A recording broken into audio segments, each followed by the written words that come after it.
Hi everyone.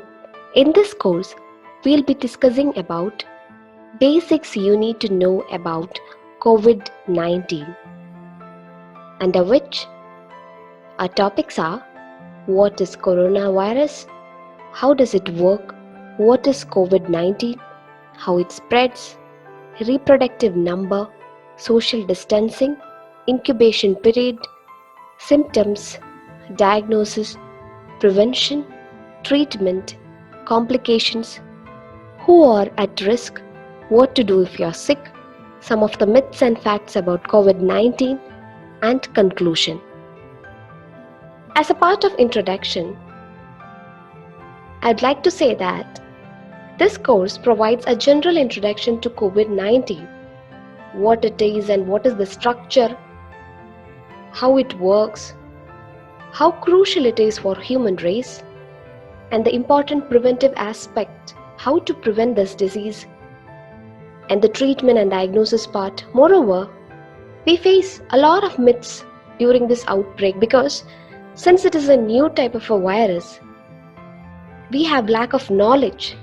So we tend to follow whatever we get to know. So here, we provide valid facts and with which we can break the myths and update ourselves with valid information. What is coronavirus? They are large family of zoonotic viruses, which means they are transmitted between animals and people. They causes severe illness ranging from common cold to more severe illness such as Middle East Respiratory Syndrome and severe acute respiratory syndrome. The word corona means crown, and when examined slowly, we can see that this virus is round in shape, and this round virus has a crown of proteins or crown-like spikes that protrude from its surface. So we'll be discussing about how the virus actually affects the human cells. What happens is, this virus, that is the coronavirus or COVID-19 virus, has got a double-stranded envelope and a glycoprotein which is projecting outside the cell and a single-stranded RNA inside the virus. So once this virus enters the human body, the glycoprotein which is projecting outside the cell of the virus will come in contact with the normal cell membrane of the target cell inside a human body.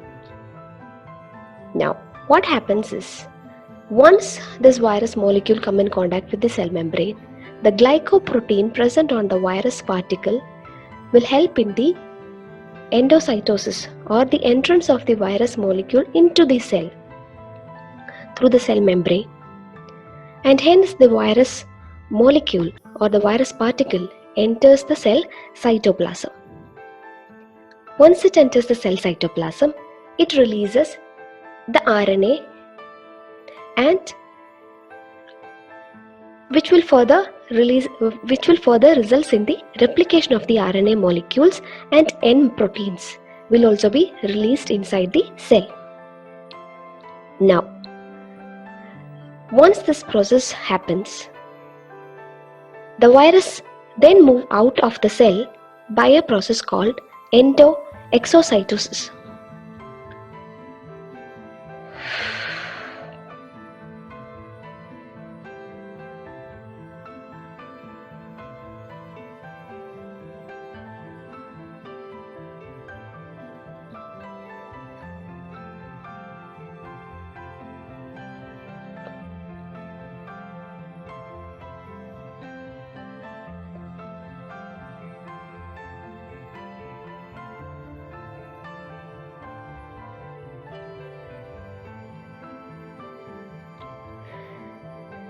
Now, we'll be discussing about how the virus actually infects a cell and how it leads to its replication. So, what happens is, The virus particle or the coronavirus COVID-19 has got a structure with a double-stranded envelope, single-stranded RNA molecule,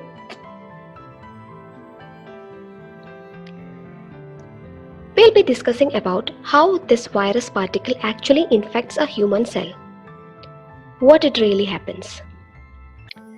Now, we know that this virus particle has got an envelope and glycoprotein which is projecting outside the cell, which gives a spike-like appearance or a crown-like appearance. It also has a single-stranded RNA. Now, once it enters the human body, it reaches the target cell. How it infects the target cell is, once it reaches the cell, the glycoprotein present on the virus molecule will get attached to the cell membrane of the target cell. Once it gets attached to the cell membrane of the target cell, through a process called endocytosis, it reaches inside the cell cytoplasm. Once it is inside the cell cytoplasm, the RNA inside the virus particle comes out and replicates inside the cell cytoplasm. Along with the RNA molecule, there is also presence of N proteins. This leads to replication of virus particles. Now, once it replicates inside the cell, it has to come out of the cell. This process is called as exocytosis. Now there are more virus particles which is outside the cell. So these particles can hence affect another cells through the same process. Now once these virus particles comes out of the cell, the previous cell will undergo cell death. This is how the virus actually affects the cell.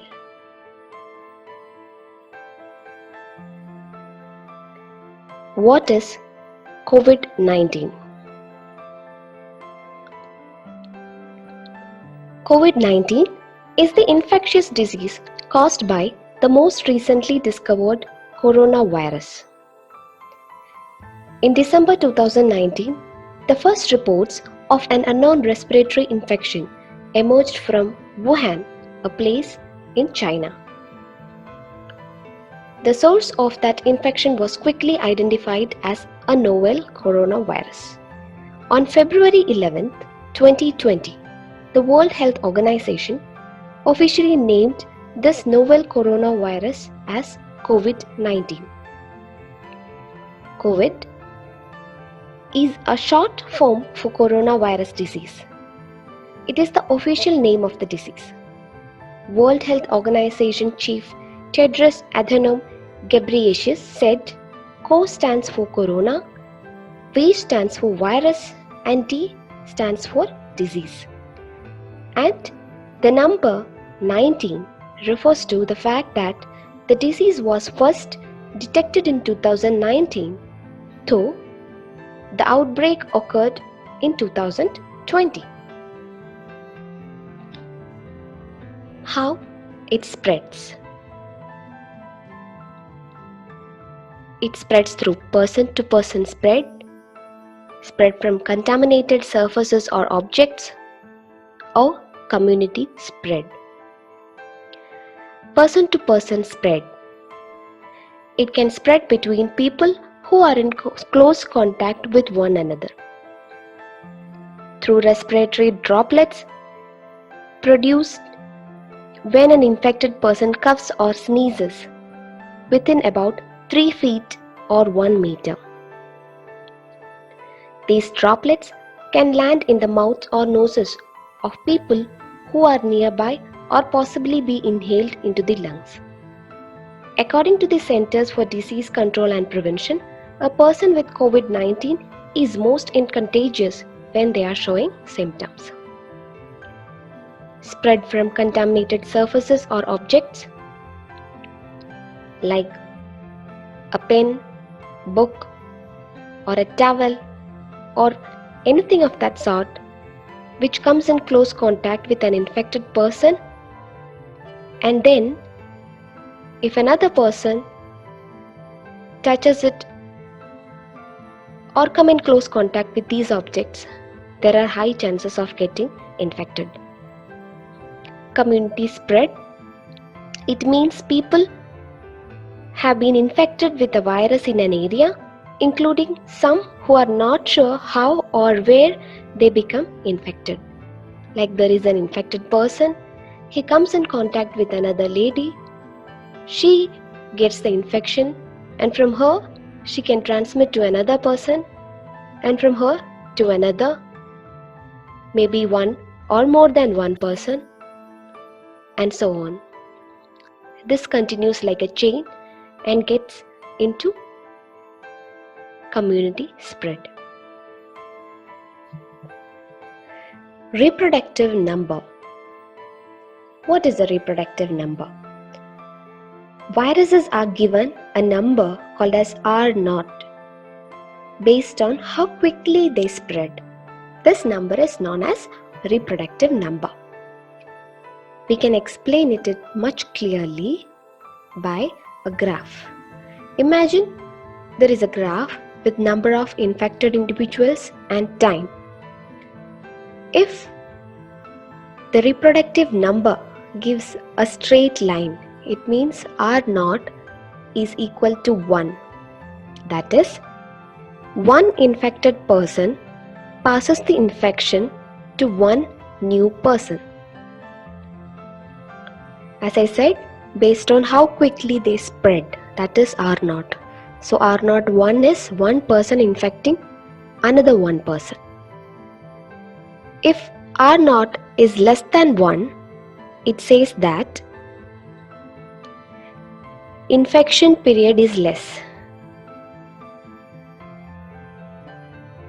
And if R0 is more than 1, it says that increased number of individuals are getting infection from one single person. That is approximately one person spread to two people. So R less than 1 says infection period is less, or less number of persons are infected with one individual.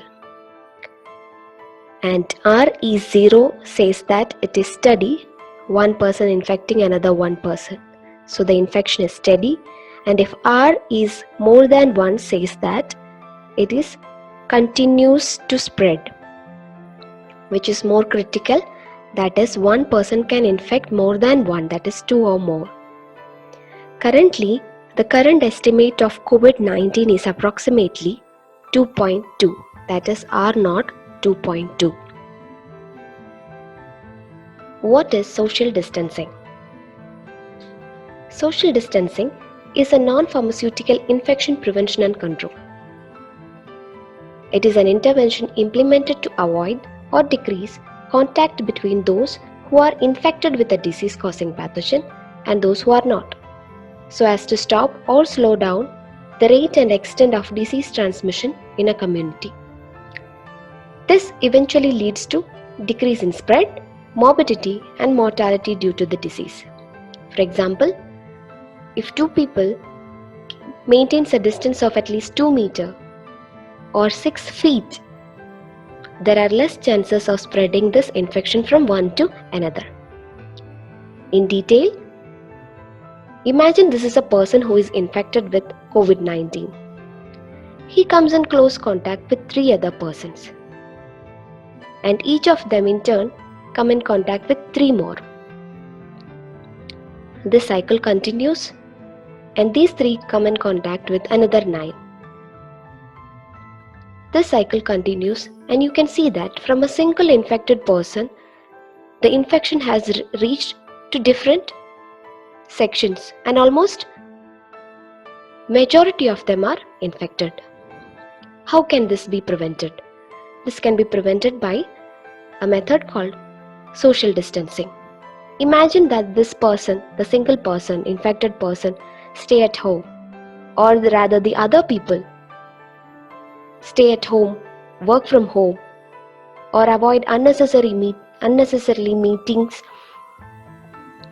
or going out, partying, etc.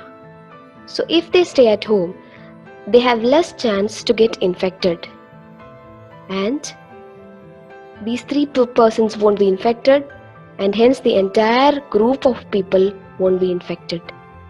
So this is an important way to prevent COVID-19 spread, that is by social distancing.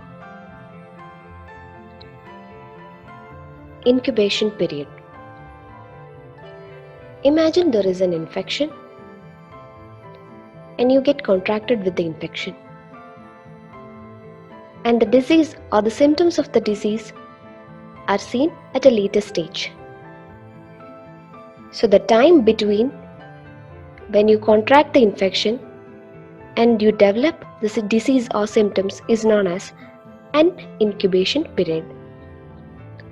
For COVID-19, the incubation period is 2 to 14 days, or on an average of around 5 days. Symptoms of COVID-19. Common symptoms. The symptoms that is commonly seen in this disease are fever, tiredness, dry cough, shortness of breath or difficulty in breathing. This is similar to what we see in other respiratory illness such as influenza or common cold. Rare symptoms are aches and pains, nasal congestion, runny nose, sore throat, and diarrhea. Some of the emergency warning signs include difficulty in breathing or shortness of breath, persistent pain or pressure in the chest, new confusion or inability to arouse, bluish lips or face.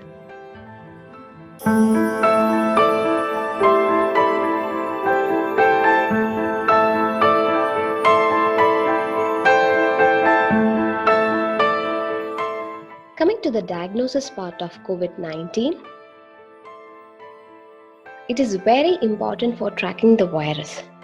Why? Because it is important for understanding the epidemiology, informing case management, and for suppressing the transmission. Only by diagnosis we can do these critical measures. We do diagnosis by using blood, saliva, or tissue samples like swabs from nose and throat or fluid from the lungs. An important test is real-time polymerase chain reaction. It detects very small amount of viral RNA, but it is not a very sensitive test.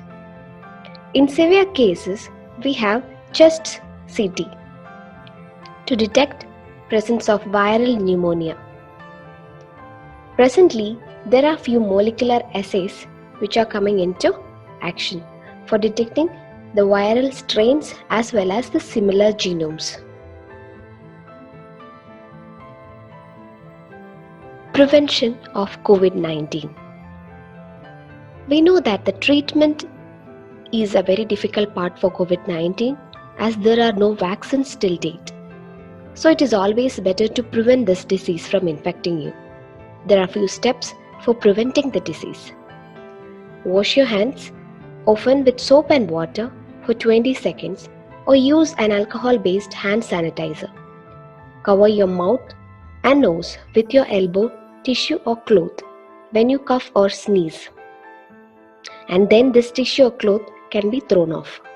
Avoid touching your eyes, nose and mouth if your hands aren't clean. Avoid close contact with anyone who has flu-like symptoms. Avoid touching surfaces in public places like elevator buttons, door handles, handrails, etc. Avoid sharing dishes, glasses, bedding, and other household items if you're sick. Clean and disinfect surfaces and things you often touch like mobile phones, wallet, keys, etc. Stay at home if you are sick. Avoid eating raw meat. Only cooked meat should be taken. Avoid contact with live animals. Maintain a distance of at least 2 meter or 1 meter, that is almost 3 feet, between yourself and others. Avoid unnecessary crowds. Avoid cruise and other non-essential travel if it is not very necessary. Contact your nearby healthcare provider in case you suspect any flu-like infections. Wear masks only if you are sick and if you are dealing with anybody who is sick. Treatment for COVID-19. There is no specific antiviral treatment and there are no vaccines recommended or currently available for COVID-19. There can be given supportive care by providing fluids, oxygen, and other ventilatory support. And also the treatment is symptomatic.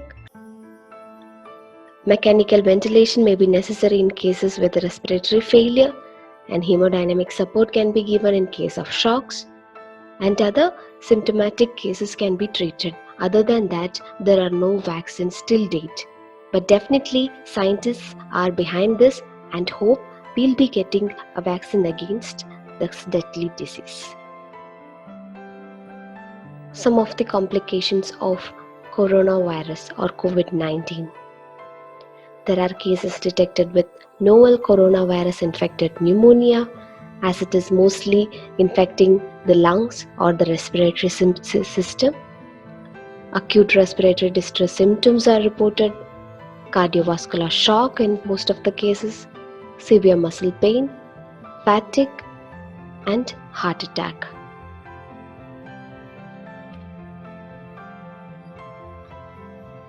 Who are at risk of COVID-19? Recent travelers or residents from high-risk countries such as China, Iran, Italy, Korea, Spain, etc. and close contact with someone who has a confirmed case of COVID-19 such as a family members or healthcare workers or who took care of that infected person. They all are close contacts. Older adults above 60 to 70 years, people who are suffering from diseases like heart disease, diabetes, lung disease, immunological diseases, and cancer. They all come under high-risk categories of COVID-19.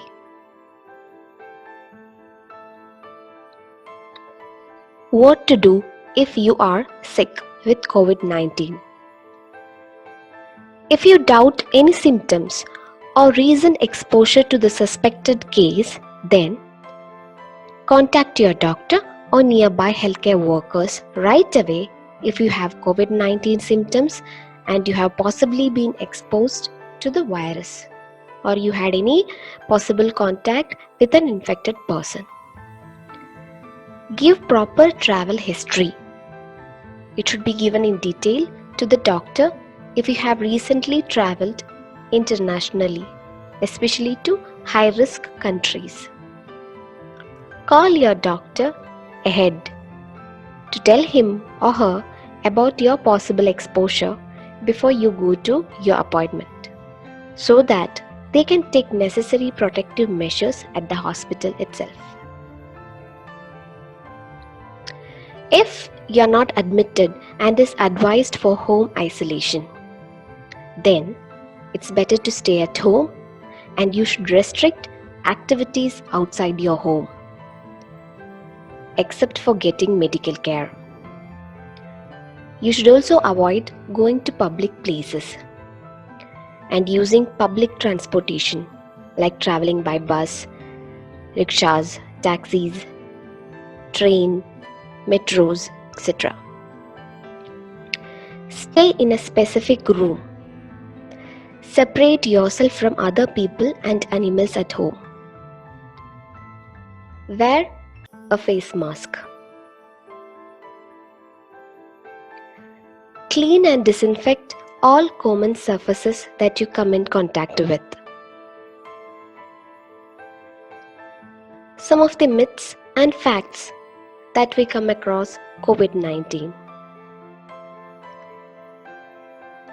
Myths. Too cold climatic conditions can kill the new coronavirus. People say that, but the fact is, even if the climate is cold or hot, the normal body temperature remains around 37 degrees Celsius. So, there is no reason to believe that external temperature difference can kill the virus.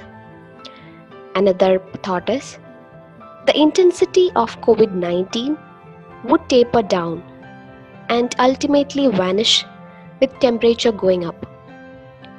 Again, there is no such evidence, as the impact of virus is as serious in hot humid weather conditions of Singapore as well as in the cooler or colder conditions of European nations. Sipping hot water or consumption of alcohol will kill COVID-19.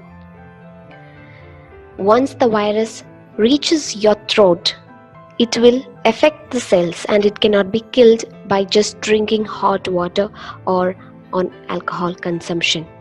But yes, alcohol-based sanitizers can kill the virus if it is on your hands, but it cannot kill once it is inside the body.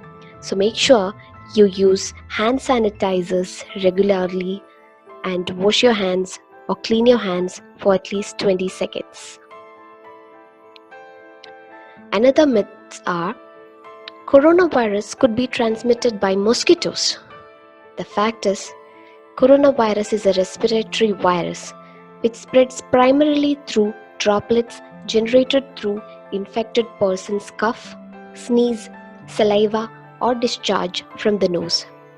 There is no evidence that it could be transmitted by mosquitoes. Spraying alcohol or chlorine all over your body will kill viruses. Nothing of that sort, as spraying alcohol or chlorine all over your body will not kill viruses that have already entered your body. They should be used for disinfecting surfaces, not inside your body. Vaccines against pneumonia can give protection against the new coronavirus. Researchers are trying to develop a vaccine against COVID-19.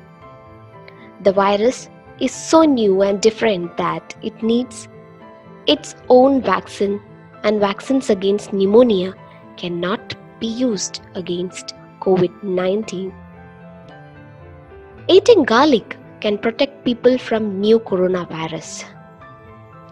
The real fact is that garlic is a healthy food and has some antimicrobial properties, but there is no evidence that eating garlic has protected people from the new coronavirus. Antibiotics are effective in treating the new coronavirus. Antibiotics do not work against viruses. It works only against bacteria. And we know that COVID-19 is a virus, and hence antibiotics are not effective against it. There are some Ayurvedic or homeopathic medicines to be taken as a preventive measures so that you will never be infected with COVID-19. Please don't believe such myths, as there is no such evidence, and some specific treatments are under investigation. WHO or World Health Organization is helping to accelerate research and clinical trials to develop medicines or vaccines against COVID-19.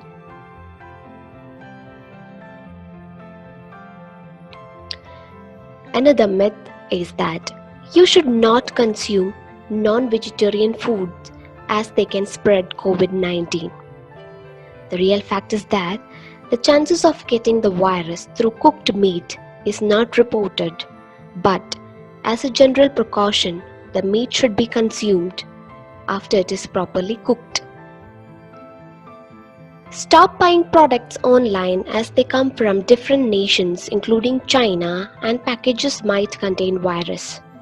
It is again a myth, as First of all, coronavirus can survive on cardboard only for few hours. Because of poor survivability of these coronaviruses on surfaces, there is likely very low risk of spread from products or packaging that are shipped over a period of days or weeks at ambient temperature. But yes, if the delivery boy is suffering from the disease, then through him the disease or virus can be transmitted. So make sure if you buy such packages, you use it only after a day. A person who smokes has more chance of recovery from the infection. No, never. Smoking will decrease the respiratory defense mechanism, and therefore the recovery will be much slower than that of a person who doesn't smoke. Conclusion. Although COVID-19 is a microorganism, it has antedated human beings, and they will continue to cause pandemics. That is, pandemic means it spreads from country to country because of their survival rate and intensity in spread. Even though we have advances in epidemiology, disease biology, molecular biology, genomics, etc., humans are still unable to predict and prevent such viruses like COVID-19. So, it is essential to strengthen biomedical research and improve our healthcare delivery system for mitigating the broader adverse consequences of pandemics. This will require not only national efforts, but we need coordinated efforts globally through international agencies and development partners. So with all our efforts, we can join our hands to prevent this disease called COVID-19. Thank you so much. Let's fight and end it staying at home. Thank you all.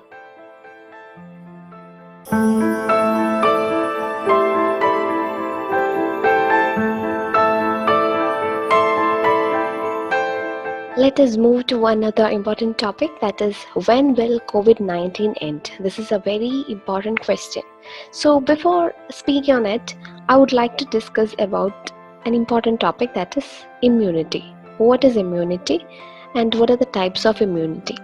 So immunity is the power for resisting infections, isn't it? So we have got two types of immunity, that is innate immunity and acquired immunity. So what is innate immunity? Innate immunity is the one which we already have by the time we are born. We already have it with us. That is, for example, skin, the mucosa and nasal secretions, tears from eyes. So all these things are already present inside our body, which we get protection from, with which we get protection from the existing infections. So that is called as innate immunity. And another type is acquired immunity. So acquired immunity is further divided into two. That is active immunity and passive immunity. So what is active immunity? Active immunity is the one which develops in response to an infection or a vaccination. So that is active. When we get we get an infection, for example chickenpox. We get an infection with chickenpox virus, and then after we get recovered from that, we might not get that infection again in our life. So that is through the antibodies naturally which is developed in response to that infection called chickenpox. So that is a natural active immunity. And what is an artificial immunity? That is the antibodies developed in response to a vaccination. You take a vaccination against for example polio. Against the polio virus you take a vaccination. So then later you won't get that infection again. That is artificial active immunity. Through artificially you're getting that immunity through a vaccination. Next is passive immunity. So passive immunity, we have got a natural as well as artificial. Naturally, how do you get passive immunity? That is directly from mother through breast milk. We get antibodies from our mother through breast milk, that is natural passive immunity. And what is artificial passive immunity? That is through antibodies which are received from medicines like gamma globulin injection or infusion. That is artificial passive immunity. So active immunity is through the infection or vaccination, and passive immunity, that is we receive from someone or somewhere else. That is passive immunity. So here, in the case of coronavirus, we have to go for active immunity, that is naturally either from the antibodies.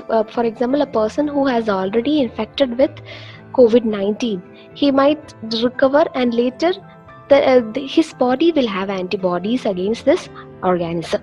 And artificially we are trying to get that immunity through vaccination, but it's still under study. We didn't get any vaccination yet. Coming to herd immunity. In the case of Corona-19, we look forward for herd immunity. What is herd immunity? Example, imagine there is an infected person, and that infected person is coming in contact with lot other non-vaccinated but healthy individuals. So this is a vaccinated, yellow denotes vaccinated individual and healthy individual, and green denotes non-vaccinated but healthy, red denotes sick individual. So from the sick individual, when he comes in contact with non-vaccinated individual, what happens that there are chances that these people also get infection. And most of the non-vaccinated but healthy individuals will get the infection. That is due to the fact that most of them are not vaccinated. So when only some people of the population are vaccinated, the disease can spread rapidly through the population. That is what has happened here. Because most of them are not vaccinated, so the disease got spread easily from one single infected person. But whereas in herd immunity, when enough people are vaccinated, contagious diseases can be kept from spreading. That is how, when most of them are vaccinated, that is yellow denotes vaccinated and healthy individual. So this vaccinated individual will protect the non-vaccinated but healthy individual from the sick population. Okay, I repeat, from the sick population, this vaccinated individuals who cover up this sick population from that of non-vaccinated population, they will protect the non-vaccinated community. Again, I repeat, when enough people are vaccinated, contagious diseases can be kept from spreading. So this process is known as herd immunity. That is, a group of people are immunized, and these people will protect the rest of the individuals from getting sick. The rest of the individuals may not be vaccinated, but still these vaccinated individuals will protect the others from spreading the infection. Now, another important part, that is herd immunity threshold. The percentage of people that must have immunity to safely slow or stop an infectious disease is called as herd immunity threshold. For example, measles. Imagine the measles, the herd immunity threshold is 90%. It means that 90% of the individual should be vaccinated, so that the rest of the 10% will not get that disease. I repeat, 90% is the herd immunity threshold for measles. It means that 90% of the individuals should be immunized, so that the rest 100 will not get the disease. Now, there is an equation for herd immunity threshold. How to calculate it? It means 1 minus 1 by R0. R0 is what I have already discussed, that is the reproductive number. So this is the equation for herd immunity threshold. How to calculate herd immunity threshold is by 1 minus 1 by R0, or the reproductive number.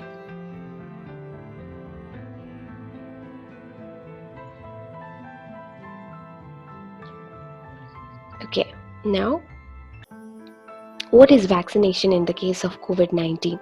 So we know that there are some problems related with vaccination. That is, the timeline would be unrealistic. Presently, it is such a big pandemic that it is spreading lots and lots of countries, and individuals are getting infected in multiplied factors.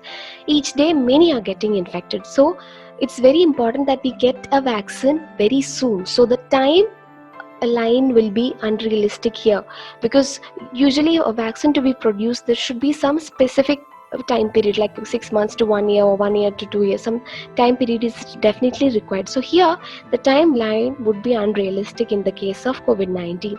And another important factor is side effects. So since we need the vaccine so soon, there are chances that even if we opt for a faster approach, if it is less conventional, then designing a vaccine with good immunity or good action with minimal side effects is not as simple, because we know that the corona vaccine is coronavirus has its own unique properties. So it's difficult to get such a vaccine so soon. So there are chances that we might get some side effects even if the vaccine is produced so early. And some vaccines can even cause a dangerous situation and need to pass a safety trial. It's very important for every vaccine or a new medicine to pass safety trial. That is, we have got few clinical trials, which is preclinical. Then we have got post-clinical trials, that is phase 1, 2, 3 and 4. So these trials has to be passed. So in phase 1, 20 to 80% of 20 to 80 people will be selected in order to try off the safety part of the vaccine. Then 100 to 300 individuals will be called up for checking out the efficacy part in phase 2 trial. Then in phase 3, almost 1000 to 1000 individuals will be taken, will be called up, and vaccinations will be performed in order to see that whether it is approved by FDA. We submit that after this trial, all the documents will be submitted in order to find out whether this vaccine can actually come into purpose or actually come into the market. So that FDA has to approve it, and then it goes into a clinical trial called phase 4 clinical trial, where more thousands and thousands of people are again vaccinated to find out how effective it is. So these trials will go, it takes quite time, like more than 1 year or so. So that is again a problem. And need for longer lasting vaccine. It is very important that even though we find out a vaccine, it should last for long, not that just for the time period, maybe few months to 1 year or 2 years, this vaccine should act. If it is injected to a person, this vaccine should act for a longer time, that is for years or maybe lifelong. It's not just for 2 years or so.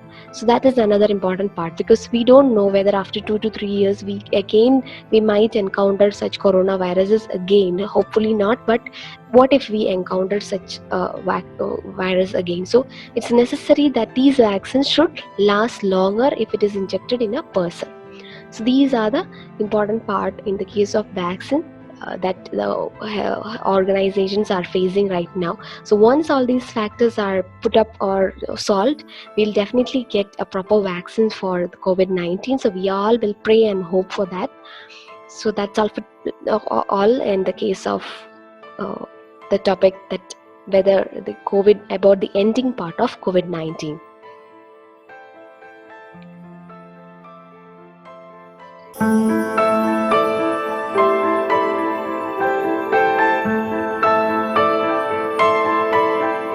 Hand washing technique. So before washing our hands, we should wet our hands with water and then apply enough soap to get proper lather. So in the first step, we have to rub hands palm to palm so that good lather is formed. In the second step, rub again palm to palm with fingers interlaced.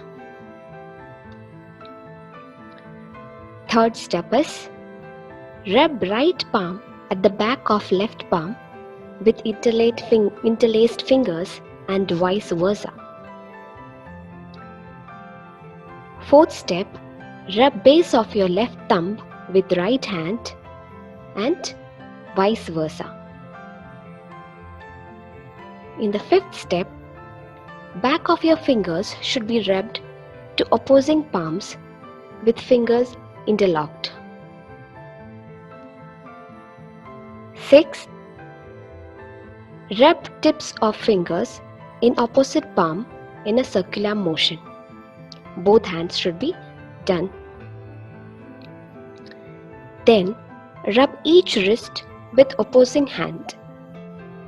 This should be again done for both the hands. Finally, we have to wash our hands properly and dry with a dry towel. The entire process takes about 20 to 30 seconds.